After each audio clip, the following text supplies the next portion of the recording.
한편 피고인은 대통령으로서 법질서를 존중할 의무를 부담하는데도 이를 저버린 채 비상계엄 선포와 관련한 범죄 혐의로 수사를 받는 과정에서 경호처 소속 공무원들을 이용하여 자신에 대한 수사기관의 적법한 영장 집행을 저지하거나 증거인멸을 시도하였습니다. 특히 피고인은 자신이 대통령으로서 가지는 막강한 영향력을 남용하여 경호처 소속 공무원들로 하여금 적법한 영장 집행을 저지하게 하였는데, 이는 일신의 안위와 사적인 이익을 위하여 대한민국에 충성하는 경호처 소속 공무원들을 사실상 사병화한 것입니다. 이와 같은 공무집행 방해 범행은 정당한 공권력 행사를 무력화시키고 국가의 법질서 기능을 저해하는 중대한 범죄에 해당하는 점, 피고인이 범행에 이르게 된 경위, 구체적인 범행 내용 등에 비춰 보면 피고인의 죄질이 매우 좋지 아니합니다. 다만 허위 공문서 작성, 대통령 기록물 관리에 관한 법률 위반 및 공용서류 손상 범행의 경우 피고인이 적극적으로 범행을 주도하거나 확정적인 계획하에 범행하였다고는 보기 어려운 점, 형사처벌을 받은 전력이 없는 초범인 점 등을 피고인에게 유리한 정상으로 참작하고, 그 밖에 피고인의 나이, 성행, 환경, 범행의 동기와 경위, 수단과 결과, 범행 후의 정황 등 이 사건 기록과 변론에 나타난 양형의 조건이 되는 여러 사정들을 종합하여 형을 정하기로 합니다. 이상의 이유로 다음과 같이 판결을 선고합니다. 주문, 피고인을 징역 5년에 처한다. 사실 유무죄 판단, 법리 판단 이 부분 들어보셨을 텐데 좀. 네. 대법원 판결에도 다 어긋나는 것이고요. 기존의 대법원 판결에도 다 어긋나는 것이고, 판사님께서 자기 나름대로의 어떤 법리를 만드신 것 같습니다. 이 부분에 대해서는 상급심에서 반드시 변경될 것이라고 저희는 생각하고 있습니다. 항소 계획은 곧바로 당연히 예, 정치 한가운데서 가장 뜨거운 쟁점을 두고 여야 대표 토론자들이 정면으로 맞붙습니다. 오늘의 핵심 주제는 윤석열 체포방해 1심 선고입니다. 하헌기 전 민주당 상근 부대변인, 이재능 국민의힘 미디어 대변인님 나와 계십니다. 안녕하세요. 안녕하세요. 예, 조금 전에 영상으로 보셨는데 백대현 부장판사가 윤석열 체포방해 혐의 관련한 총 8개 혐의였습니다. 그중에서 5개에는 유죄를 판결했고요. 징역 5년 선고를 내렸습니다. 두 분 어떻게 보셨나요? 예. 좀 재판부는 이게 내란 우두머리 혐의로 하는 게 아니다라고 얘기를 하지만 어쩔 수 없이 연관이 돼 있는 재판입니다. 그리고 이 체포방해 혐의라는 게 사실 대통령에 대한 체포가 불가능해요, 우리 헌법상. 예. 오직 내란 혐의에 관해서만 이제 체포도 가능하고 수사도 가능하고 그런 거 아니겠습니까? 그래서 그 체포가 적법했다는 재판이기 때문에 향후에 있을 내란 관련 재판에서도 필히 유죄가 나올 것이고, 아마 최고형이 구형돼 있지 않습니까? 최고형이 예. 선고될 것이다, 이렇게 전망하면서 봤습니다. 예, 대변인님. 또 특검에서 10년을 구형을 했는데 일단 판결로는 5년이 나왔다는 점에서는 어느 정도는 조금 정상적으로 재판이 진행됐다라고 저는 보고 있고요. 예. 사실 어느 정도 예상은 했었습니다. 예. 강한 형량이 나올 거라고 예상은 했었고, 재판부 특성상. 그럼에도 불구하고 이제 내란 재판과는 관련이 없다고 여러 번 선긋는 모습은 보였지만은 판결문 내용 전반적으로 보면은 이것이 2월 19일에 있을 그 지기현 재판부의 판결에 분명히 영향을 줄 수 있는 여지들이 많았거든요. 예. 그러니까 내용들이 많았기 때문에 그 부분은 조금 잘못되지 않았나라고 생각을 하고, 그러니까 전반적으로 그런 부분들이 다 지기현 재판부가 관련 재판으로서 기초적 사실관계로 차용할 수밖에 없는 그런 요소들이 분명히 있고, 그것이 어떤 법적 안정성 측면에서 지기현 재판부에서는 다른 얘기를 할 수가 없기 때문에 여기서 나온 얘기와, 그래서 그런 부분에서 영향을 좀 많이 주기 위한 그런 판결문이 아니었나, 그런 생각을 많이 듭니다. 그렇군요. 예, 다음 재판에 좀 영향을 주기 위한 판결문이었다. 오늘 재판부의 그 선고 그 모습을 제가 처음부터 끝까지 다 지켜봤는데, 선고 끝나자마자 피고인 윤석열이 벌떡 일어나서 나가는 모습, 예, 굉장히 얼굴이 새빨개졌다, 이런 얘기도 있었는데, 오늘 선고의 형량을 좀 예상을 하셨었나요? 사실 더 세게 나올 줄 알았습니다. 저는 예. 5년이 아니라 더 세게 나올 줄 알았는데, 근데 그냥 그 감정적인 부분이나 제 개인적인 판단을 걷어내고 냉정하게 생각해 보면 예. 5년이 나오든 10년이 나오든 이게 핵심은 아닌 것 같아요. 왜냐면 앞으로 있을 내란죄는 무기징역 외에는 사형밖에 없습니다. 그렇죠? 여기서 5년이 나오든 그 이하로 나오든 어차피 내란죄가 유죄가 되면 무기징역입니다. 예. 무기징역보다 더 많이 살 수는 없는 거기 때문에 형량 자체에 제가 뭐 분개하거나 동요하지는 않았고, 다만 판시를 함에 있어서 그 행위가 유죄인 것인지 엄중 처벌이 필요한 것인지 이 내용적인 부분이 더 중요하다고 생각하는데, 적어도 그 내용적인 부분에 대해서는 모두 유죄가 나왔고 엄중하게 처벌이 필요하다고 나왔고, 그러면 앞으로 걸려있는 재판에서도 유죄가 나올 것이고, 그러면 최소 무기징역부터 시작하기 때문에 뭐 지금 여기서 10년, 5년 뭐 이렇게 선고되고 구형되고 하는 것 자체가 윤석열이라는 사람의 향후의 운명에 있어서 크게 영향을 미치지는 않는다. 오호, 예. 좀 건조할 텐데 어차피 평생 감옥에 가 있을 거다 이렇게 생각합니다. 그러니까 오늘 보신 분들은 사실 조금 아쉬운 분들이 많으실 것 같은데 그렇게 생각할 거 없다. 끝까지 가보면 결국엔 뭐 평생 감옥에 있을 것이다. 무기징역 플러스 5년인 거잖아요. 네. 예. 그러니까 뭐 0 곱하기 1은 0인 것처럼 나중에 뭐 병합이 되겠죠, 재판 그래, 자체가. 그래봐야 그죠? 무기징역이에요. 예, 그렇군요. 예. 그 부분이 저도 좀 많이 걸렸어요. 그러니까 어차피 내란 재판이라는 그 지기현 판사의 재판이 중요한 것이지 이 재판은 사실 곁가지에 불과하다고 여겨졌었거든요. 예. 그런데 뭐 구형량은 5년으로 줄었음에도 구형량에 비해서 판결은 5년으로 줄었음에도 예. 이 내용 자체가 본류 재판에 영향을 끼칠 수 있다는 점에서 다시 한번 좀 유감을 표할 수밖에 없겠고요. 그리고 제가 오늘 조금 눈여겨서 봤던 부분은 이 양형을 줬던 기준이 뭐 초범이라서 양형을 준다 이런 식으로 재판부에서 얘기를 했습니다만, 실질적인 양형을 주는 기준은 이 비상계엄을 발동한 원인이 이 민주당에서 30번에 가까운 탄핵 그리고 예산안을 삭감했기 때문에 그를 어떻게든 타개해야 된다는 윤석열 대통령의 어떤 의도가 있었다는 얘기를 또 했었거든요, 재판부에서. 예. 그렇기 때문에 그런 지점에서 당연히 양형은 됐었어야 되는데, 제가 다시금 본류 재판에 영향을 칠 수밖에 없었다는 점에서, 그런 내용들이 많았다는 점에서 유감을 표하고 싶습니다. 예. 오늘 아무튼 이제 백대현 부장판사의 선고문을 들어보면 주요한 혐의에 대해서는 전부 다 유죄를 얘기를 했고, 그래서 사실 마지막 선고에서 놀랄 수밖에 없었습니다. 그때 이제 감경 사유나 정상 참작에 뭐가 얘기가 있었냐면 초범이다, 뭐 나이, 직위 뭐 이런 거를 얘기를 했거든요. 여기에 대해서는 어떻게 보셨어요? 그 허위 문서 부분에 대한 초범이라는 얘기잖아요. 예. 딱 집어서 그 왜 계엄 선포문 사인한 부분에 딱 꼭 집어서 거기에 초범이라는 거거든요. 예. 공직자로서 그와 같은 허위 문서와 관련한 뭐 범죄를 저지른 적이 없다는 점을 이제 창작 사유로 들었는데, 음흠. 이게 사람들이 오해하기에 따라 이 비상계엄이 발동되고 체포하러 오는 뭐 수사관들을 이렇게 막고 그런 거를 초범이라고 이해할까봐 제가 좀 우려는 됐습니다. 예. 그건 당연히 초범일 수밖에 없죠. 당연히 그런 예. 거 아니겠습니까? 대통령이 이를테면 불법 비상계엄을 해서 체포당하는 예. 상황 자체가 헌정 그 역사상 얼마나 있다고. 그건 당연히 그럴 수밖에 없는 건데, 사실 저는 이해가 잘 안 됐습니다. 우리가 계엄 선포문 볼 일이 얼마나 있다고 이거를 뭐 초범인 점을 참작해서 유리하게 했다 이런 얘기까지 해야 되나?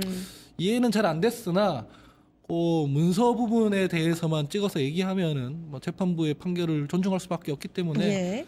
수용을 해보려고 합니다. 조금 더 정확하게 좀 설명을 드리면 허위 공문서 작성 등 범행의 네. 경우에는 적극적으로 범행을 주도했다고 보기는 어렵고 형사처벌 전력을 받은 점이 없는 초범인 점을 유리한 정상으로 참작했다. 그동안 이제 형사처벌을 받은 적이 없다. 뭐 이렇게 해석을 해야겠네요. 예. 어떻게 보세요? 뭐 그렇게 해석을 해야겠죠. 근데 저는 누차 강조드리지만 그 부분은 사실 중요한 것이 아니고, 다만 오늘 5개 혐의에 대해서 지금 판단이 이루어졌는데, 뭐 문서 폐기라든지 비화품 데이터 삭제라든지 뭐 허위 공보라든지 뭐 심리 결정 침해라든지 이런 부분에 대해서는 사실관계를 다투는 얘기가 아니기 때문에 뭐 어떤 결과가 나올지 예상을 못했고, 예. 다만 제가 집중하는 거는, 제가 좀 강조하고 싶은 것은 체포영장 집행 저지 이 부분이거든요. 방금 말씀하셨던 이것은 지금 그 법리적으로 공수처가 체포 권한이 있었는지에 대한 내용을 다루는 거란 말이에요. 근데 이에 대해서는 문제 제기가 지속적으로 되어 왔었거든요. 공수처가 과연 이 사건을 다룰 권한이 있느냐. 초반부터 경찰, 검찰, 공수처가 다 같이 수사에 착수를 한다 있었고, 그리고 이후로 뭐 영장 집행 과정에서 영장을 발부하는 과정에서 뭐 법원에서 영장 발부가 기각이 되니까 서부지법으로 가서 다시 그 사실을 숨기고 발부받는 그런 쇼핑하는 그런 과정들도 있었고 예. 또 실제로 집행을 하러 간 과정에서도 뭐 딱풀로 공문을 붙여서 만들어서 그러니까 여러 가지 지금 절차상의 하자가 있었음에도 불구하고 이 공수처의 체포 권한을 인정하는 그런 판단을 했기 때문에 그 부분이 전 조금 잘못되지 않았나 이렇게 근데 봅니다. 그런 예. 부분들에 대해서는 피고인 측에서 그 서부지법이나 법원이나 공수처에 따로 소송을 걸어서 쟁점을 갖춰서 논의를 해야 되는 부분이라고 저는 생각을 해요. 이거는 공수처의 체포가 적법했냐라는 걸 다투는 재판이 아니거든요. 공수처는 엄연히 법원의 영장을 받아서 체포를 한 것이고 그러면은 피고인으로서 영장을 받아서 체포하러 왔으면 일단 거기에 응하고 나서 이게 적법한지 절차적으로 하자가 없는지를 따지거든요. 보통 우리가 보통 범죄자들 체포할 때 어떤 도둑이 있다고 칩시다. 그 사람이 영장 들고 온 경찰한테 이거 어디 재판 어디 법원에서 떼온 거냐 이렇게 묻지 않거든요. 일단은 거기에 응하고 나서 나중에 변호인과 함께 그 문제에 대해서 법률 쟁점에 대해서 따지는 거죠. 근데 이 재판에서 그 얘기를 한다는 것 자체가 언어 도단이라고 저는 봅니다. 이거를 제가 예. 말씀드린 이유가 지금까지 이 대통령실 그리고 청와대에 대한 영장이 발부된 사례가 지금 최근 한 30년간 한 50번 정도 있었다고 해요. 그런데 이것이 한 번도 실제로 영장 집행까지 이루어진 적이 없었거든요. 그 이유가 이 형사소송법 제 110조인데 저희가 앞서서 지난 방송에서도 말씀드렸던 것처럼 이제 군사상 기밀을 다루는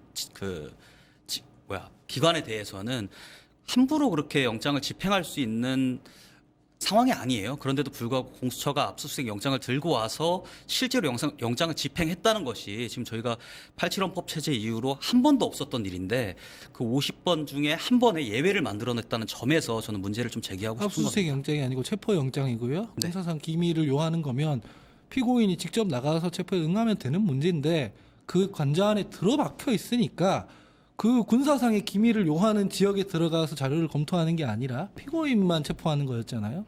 거기에 안 들어앉았으면 다 해결되는 문제 아니었나 이렇게 반론드립니다. 예. 오늘 사실은 백대현 부장판사가 그 부분에 대해서 굉장히 자세하게 설명을 하는 모습을 볼 수 있었습니다. 시간을 할애해서.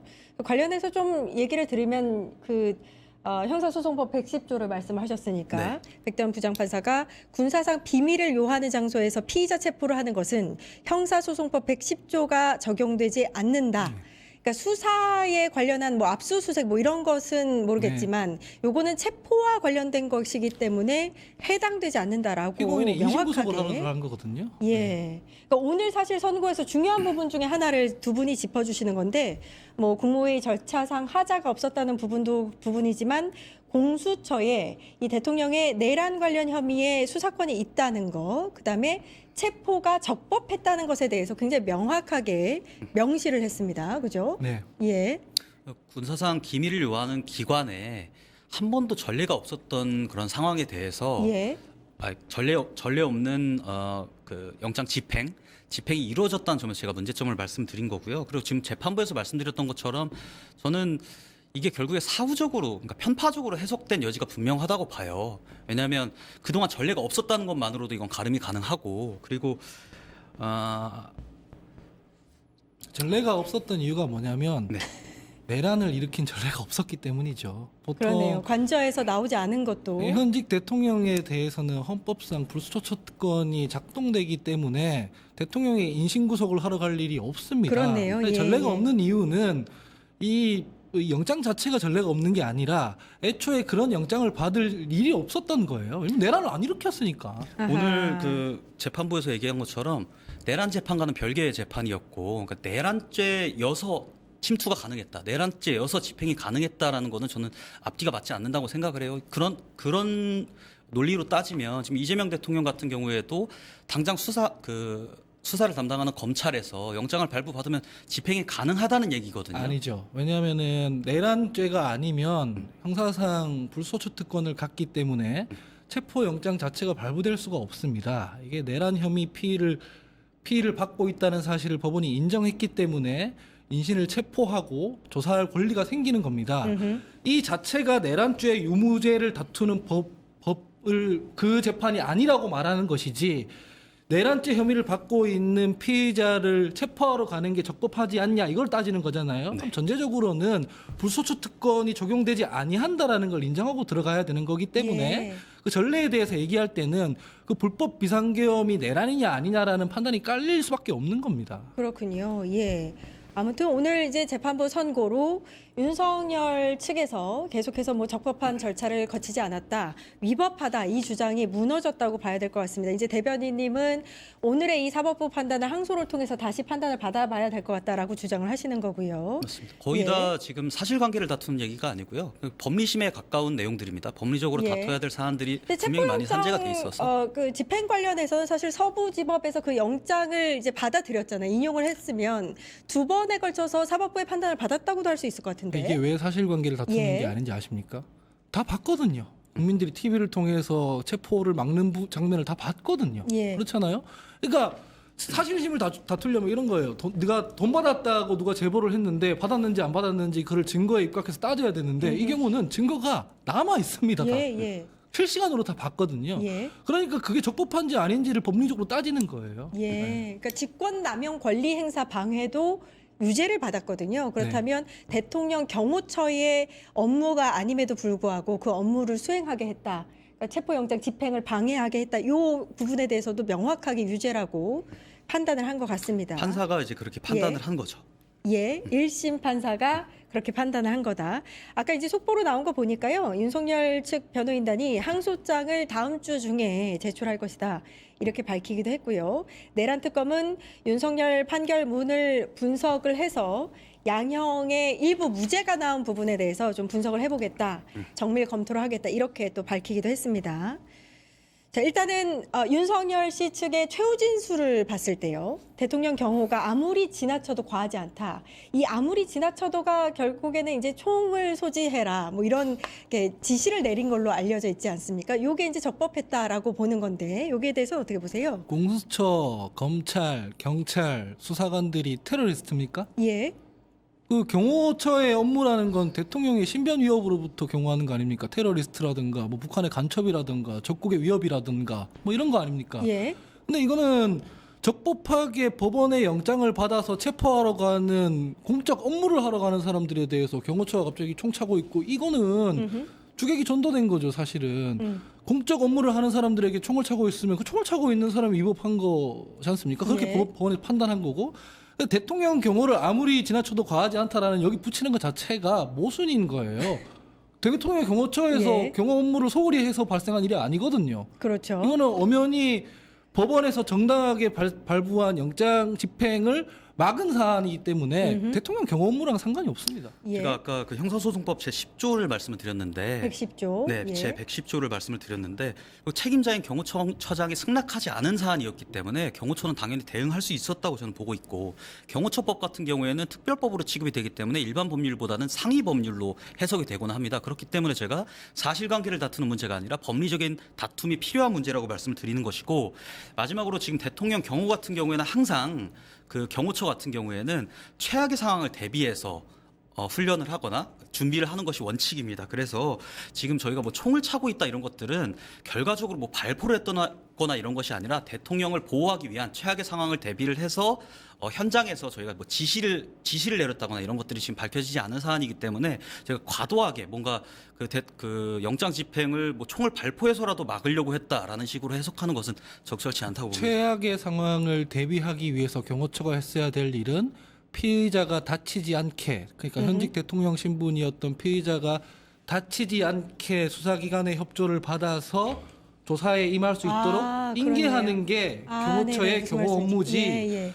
적법하게 받은 영장을 들고 공적 업무를 수행하는 사람들을 막는 게 경호 업무가 아니다 이런 말씀드립니다. 당시에 그 법리적인 다툼의 영역이 분명히 있었어요. 제가 아까 그럼 재판에서 다퉈야죠. 그렇죠. 그 전에는 경호처는 경호처의 업무를 하기 위해서는 대통령을 일단 막아야 되는 대통령의 체포를 막는 것이 맞습니다. 그러니까 재판에서 다퉈져서 어느 정도 이게 유죄가 나왔다. 예. 근데 갑자기 경호처가 대통령을 뭐 비호하려고 하고 체포해 가려고 하는 걸 비호하려고 하고 막으려고 하고 막 무력을 사용했다고 하면 그러면 문제가 되죠. 근데 그때 당시에는 법리적으로 다툼의 영역이 분명히 있는 상태였습니다. 그렇기 때문에 경호처는 본업에 열중한 것밖에 없어요. 그래서 법리적인 다툼 다툼에서 논하기 위해서는 수사기관의 수사를 받아야 되고 이렇게 재판에 넘겨져야 되기 때문에 경호처는 그 법리적 다툼이 안전하게 이루어질 수 있도록 피의자가 조사기관에 조용히 인계될 수 있도록 협조를 하는 게 예. 경호 업무 아니냐 이 말씀을 드리는 거지. 그걸 막는 과정에서 무력 충돌이 발생하는 거거든요. 다행히 이런 경우에는 그게 없었지만 예. 거기에 대한 판단을 1심 재판부가 한 것이다. 이렇게 예, 생각을 합니다. 예. 근데 그 영장 자체가 문제가 있었어요. 그러니까 예. 애초에 이렇게 처음에 계속 좀 네네, 반복되고 이게 있는 거 반복되는 같아서 거예요. 요거 이제 그러니까 지금 방금 이제 얘기를 나눈 거는 대통령 경호처를 통해서 이렇게 법원의 체포영장 집행, 공수처의 체포영장 집행을 방해한 것이다. 요 혐의에 대해서 유죄가 인정됐고 그 부분에 대해서 좀 두 분이 이견을 보이셨고요. 오늘 또 유죄가 나온 부분 중에서 뭐가 있었냐면 국무회의의 절차적 하자를 인정을 했습니다. 그러니까 국무위원들의 심의 의결권을 방해했다. 뭐 2명의 장관은 이제 마지막에 좀 늦게 도착하는 바람에 그 부분에 대해서는 무죄라고 했지만 나머지는 아니었습니다. 이건 어떻게 보셨어요? 아니 그것도 그거고 이게 불법 비상계엄이 내란인 건 아니다라고 이제 국민의힘에서는 주장하는데 예. 이 심의 의결권부터 포함해가지고 일련의 과정들이 전부 위법하게 이루어져 있습니다. 헌법이랑 계엄법에 보면 어차피 대통령이 불법 비상계엄을 선포했을 때는 바로 국회에 통과하게 돼 있지 않습니까? 예. 즉시 통과하게 돼 있는데 통과를 안 했습니다. 그리고 국무위원 심의 의결도 마찬가지입니다. 그 절차적 하자가 당연히 있기 때문에 이게 내란인 거거든요. 저는 이 재판은 그냥 모든 사람이 다 아는 걸 법적인 판결로 매듭지은 1심에서 매듭지은 판결에 불과하다 이렇게 생각을 합니다. 예. 근데 일단은 위법의 여부는 제가 어느 정도 동의를 하는 부분이 있습니다. 왜냐하면 1심 재판부를 비롯해서 과거 그 탄핵 심판 때도 헌법재판소의 헌재, 예. 헌법재판소의 판단을 존중해야 될 필요가 있기 때문입니다. 그런데 이게 내란으로 곧바로 이어지는 거에 대해서는 제가 반박을 드릴 수밖에 없어요. 내란이라는 건요, 기본적으로 국헌을 문란하기 위한 목적이 증빙이 돼야 되는 겁니다. 근데 과거 그 헌법재판소의 그 탄핵 심판 당시에 결정 취지만 보더라도 윤석열 대통령이 30번에 가까운 장관들 탄핵, 그리고 뭐 그때 당시 국무총리나 뭐 기재부 장관이나 행안부 장관이나 뭐 검찰총장이나 전부 다 민주당이 탄핵을 했었잖아요. 그걸로 인해서 이제 국정마비가 됐던 상황을 그때 당시 결정 취지에서 분명히 명시를 하고 있고, 예. 그거에 대해서 윤석열 대통령이 이를 어떻게든 타개해야 된다는 위기감이 있었을 것이다라는 것도 분명히 명시를 했거든요. 예. 이것은 국헌을 문란하기 위한 목적이 아니고 해석의 차이가 있겠지만 국헌을 지키기 위해서 했다는 취지로도 봐도 되는 겁니다. 그렇기 때문에 이것을 그 계엄의 위법성을 가지고 그대로 내란으로 저희가 치환하는 것은 적합하지 않다는 말씀 드리는 그러니까 겁니다. 지금 말씀하신 건 그런 거잖아요. 민주당이 국무위원들에 대해서 탄핵을 하고 뭐 법률안에 대해서도 독단적으로 하고 그러니까 그 상황을 그 정치적 상황을 타개하기 위해서 국회에 군을 투입했다는 거 아닙니까? 그게 내란이 아니라 국정 운영이란 말씀이십니까? 그러면 혹시 더불어민주당이 지금 이재명 대통령께서 지금 막 장동혁 대표 단식하고 이러니까 비상계엄 발동해가지고 가서 다 잡아들이라고 하고 그러면은 똑같이 얘기하실 수 있겠어요? 그 단식은요, 네. 국정 운영에 방해가 되는 행위라고 볼 수는 없습니다. 왜냐하면 비교적으로 봤을 때 민주당에서 22대 국회 들어서 네. 법사위에서 민주당이 일방적으로 강행했던 법률 180건입니다. 2년 동안. 네. 그 전전 국회에서 8년 동안 일방적으로 강행했던 법률 17건에 불과합니다. 네. 다시 그냥 민주당이 법을 찍어냈다는 얘기입니다. 네. 둘째로는 윤석열 대통령이 그래서 하고 싶었던 정책, 네. 했어야 하는 정책들을 이행하지 못했다고 헌법재판소에서도 분명히 명시를 했어요. 그러니까 그것은 곧 국정 운영에 방해가 됐다는 뜻인 겁니다. 아니 그게 예. 야당의 그거랑 역할이고 단식하는 그게 거랑은 야당의 다른 역할이고 민주당이 무리한 법안을 추진했을 때 윤석열 전 대통령은 법률안 제2요구권을 통해서 그걸 제어할 수 있었고 그다음에 국무위원에 대한 탄핵은 헌법재판소로 넘어가서 그것이 기각이 되면 그걸로 예. 제어가 되는 부분이잖아요. 예. 법률안에서. 근데 그거를 군을 투입해서 국회의원을 잡아들이라는 그렇죠. 그런 발상으로 타개하는 거를 예. 우리가 정상적인 국정 운영의 범주 안에 넣어줘 버리면 예. 앞으로 그러면은 야당이 여당에 대한 대우 투쟁을 했을 때 우리도 그러면은 그 지금 국민의힘 의원들 다 잡아가두기 위해서 비상계엄 해도 되고 이렇게 되지 않습니까? 그러니까 지금 인정할 약간 건 우리가 인정해야 된다는 얘기죠. 제가 이게 약간 비상계엄 좀 자체를- 섞여 있는 것 같아서 네. 대변인 한번 여쭙겠습니다. 그러니까 네. 계엄이 절차적인 하자도 있었고 네. 그다음에 그 헌법상에 규정하고 있는 그 이유에도 맞지 않는다라는 부분에 대해서는 그럼 인정하시는 건가요? 그렇죠. 왜냐하면 그런데 그러면은 조금 전에 말씀하셨던 이렇게 탄핵이 굉장히 많이 일어났고 네. 뭔가 이제 뭐 긴급한 상황이었다라는 부분에 대해서는 언급을 하셨지 않습니까? 네. 그렇다면 그거는 어떤 취지로 말씀하시는 건가요? 그러니까 비상계엄 자체가 일어난 경위에 대해서 말씀을 드리는 겁니다. 그러니까 국무위원들 탄핵이 됐잖아요. 탄핵이 되면 그 탄핵 심판을 받을 때까지 국무위원들은 직무가 정지가 됩니다. 근데 저희가 30번에 가까운, 그러니까 국무위원들을 포함해서 총리를 예. 포함해서 탄핵을 해버리면 국정 운영이 불가능해요. 국정 운영에 타격을 입는다는 겁니다. 제가 네. 그 지점을 말씀드린 거지, 그 수단의 적절성, 비상계엄이라는 을 선포함으로써 군을 투입해서 그런 수단으로서 해결하려고 했다는 점 자체를 제가 비호하려고 하는 건 아니에요. 그러나 그 지금 원인이 비호하고 계신 거 우리 형법상 아까 네. 국헌문란 얘기했으니까 예, 예. 우리 형법상 국헌문란의 정의가 예. 뭡니까? 알고 계신 정의가 뭡니까? 말씀하십시오. 아니 이거 읽어보면 나와요. 헌법에 의하여 설치된 국가기관을 강압에 의하여 전복 또는 그 권능 행사를 불가능하게 하는 것 이거거든요. 군 동원해가지고 국회의원들 출입 막고 표결 행사 네. 방해하고 이게 그 여기에 해당하는 겁니다. 그렇기 때문에 이게 내란이라는 거예요. 아까 국헌문란의 목적이 있었으면 내란이라면서요. 예. 여기 그렇게 명시돼 있어요. 그러면은 국회의원들 그 이준석 대표 내가 국회의원으로서 표결하러 간다는데 막 경찰이나 군이 막고 있고 그러면 그건 국헌문란이 아니면 뭡니까?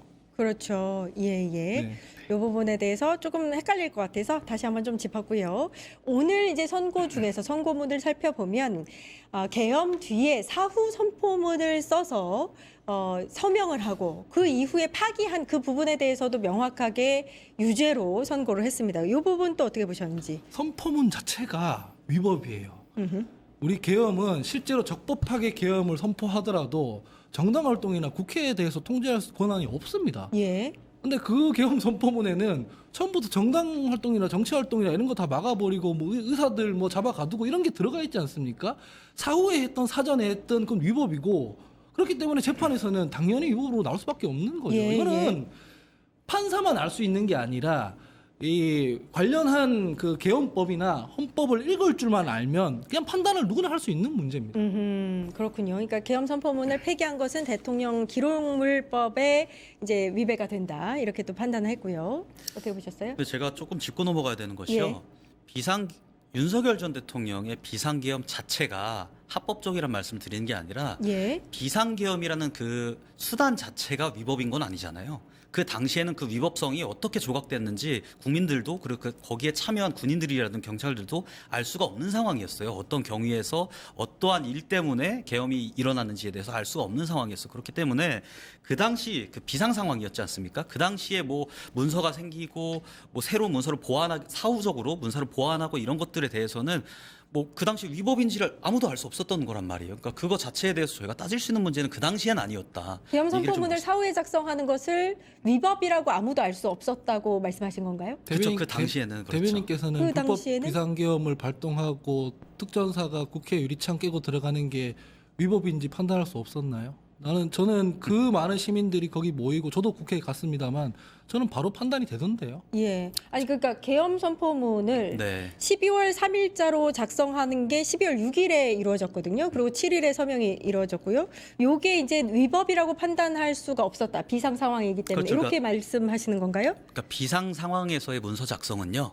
현장을 정리하는 과정에서 사후적으로 보완되는 경우가 많기 때문에 그 당시에는 위법하다고 판단하기가 어려웠다. 이걸 말씀드리는 겁니다. 사후 보완이라기보다는 좀 사후에 완전히 새로 쓰여진 거라서 네.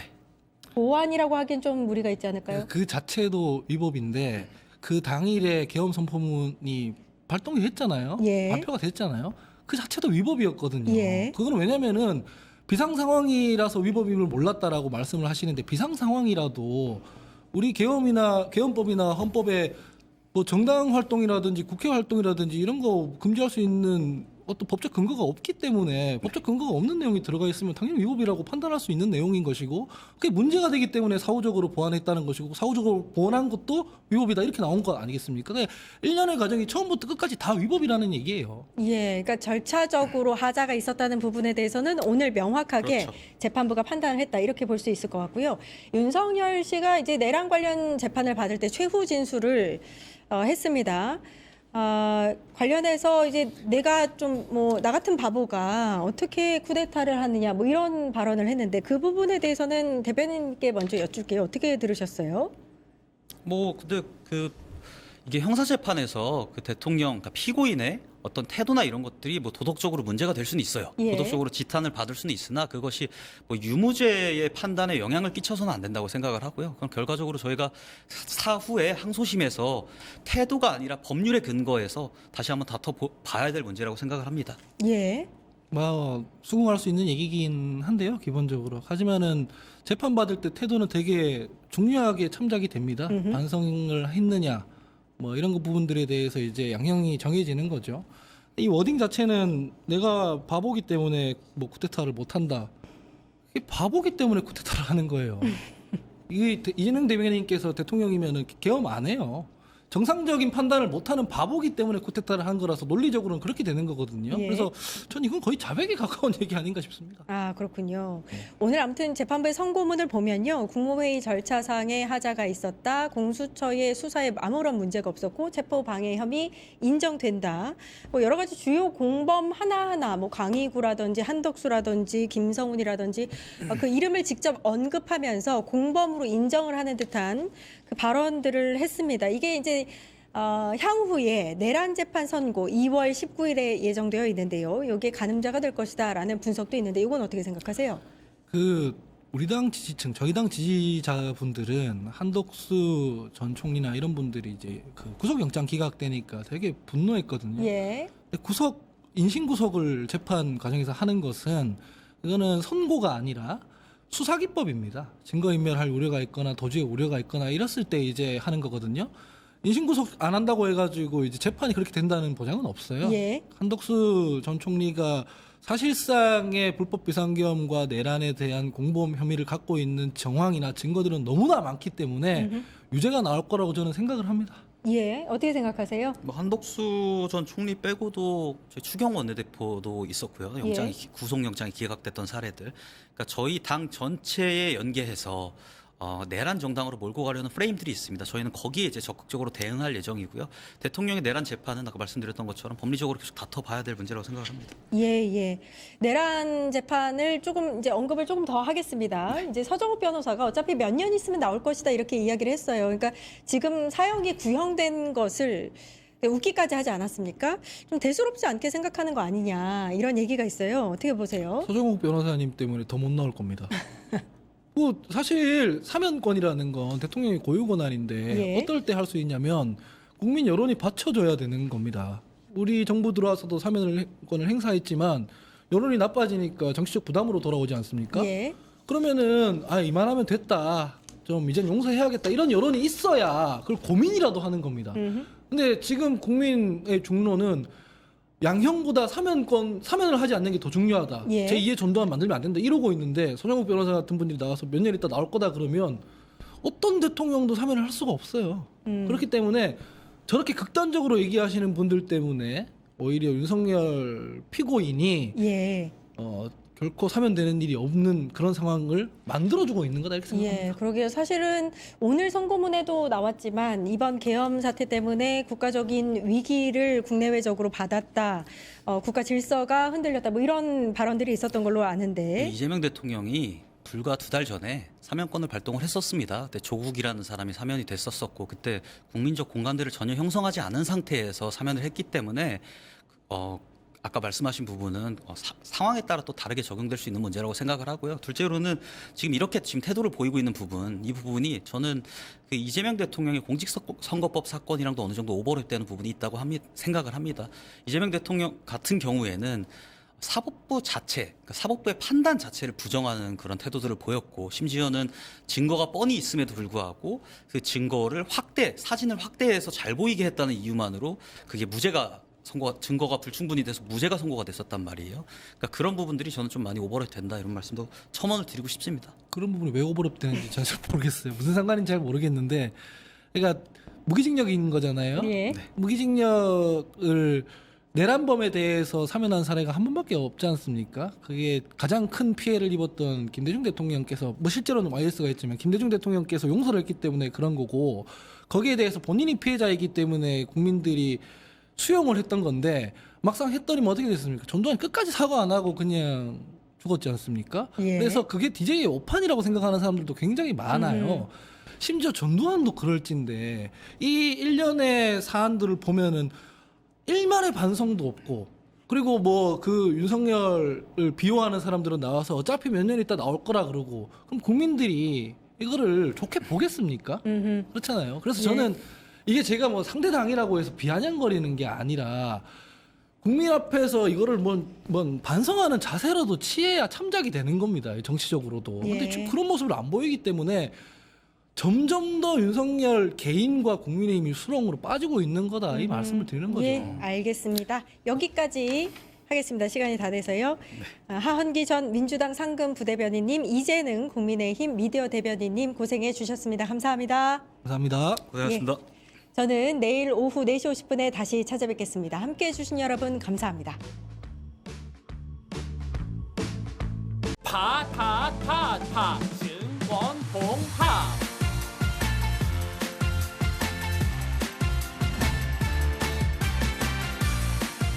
이제 저녁 8시 30분 퇴근 후 퀴즈 한판 혼자 하지 마세요. 같이 해요. 매일 저녁 8시 30분 많은 참여 바랍니다.